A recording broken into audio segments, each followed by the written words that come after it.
it was just, it was really just like a dream, right? Like I was like, I remember saying it 2 years ago or 3 years ago at an interview. It was like, I want to be able to play arenas one day, and 3 years later, here I am.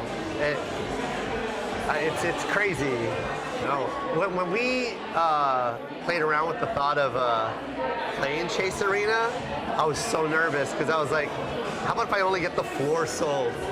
You know what I mean? Like, I get the floor sold. We'll just put curtains all over the, you know, the other balconies and stuff to make it look cool.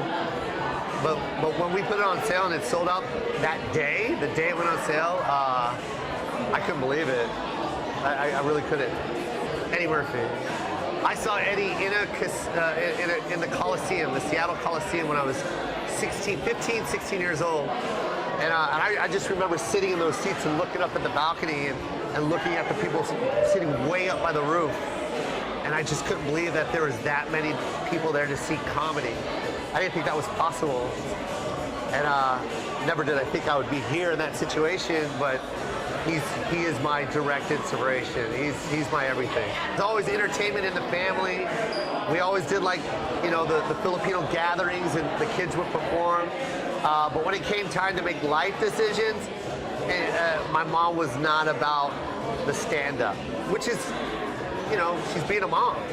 You know, this is the hardest job to pick as a career choice, and you know, she's a smart mom. But it took a lot of convincing to get her to believe in this dream.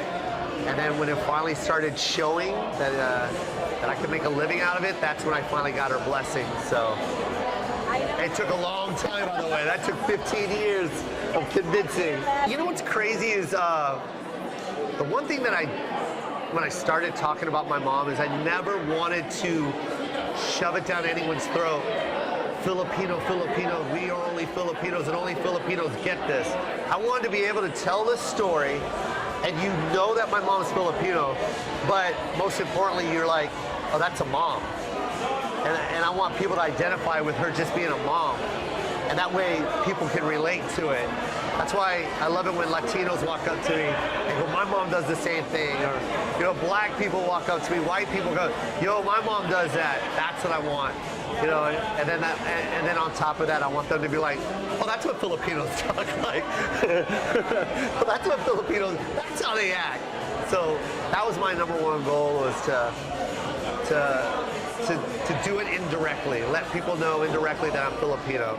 I love San Francisco. Why does San Francisco love you? Why is such a good relationship with San Francisco? It's so crazy how San Francisco just embraced me so hard, you know? I need to buy a house here or something. I need to do something for the community here. I'm gonna do stuff. Like, I'm gonna get more involved with San Francisco, because this is really just coming out of nowhere. I really never expected this much love from the Bay. This is, like I said earlier, overwhelming.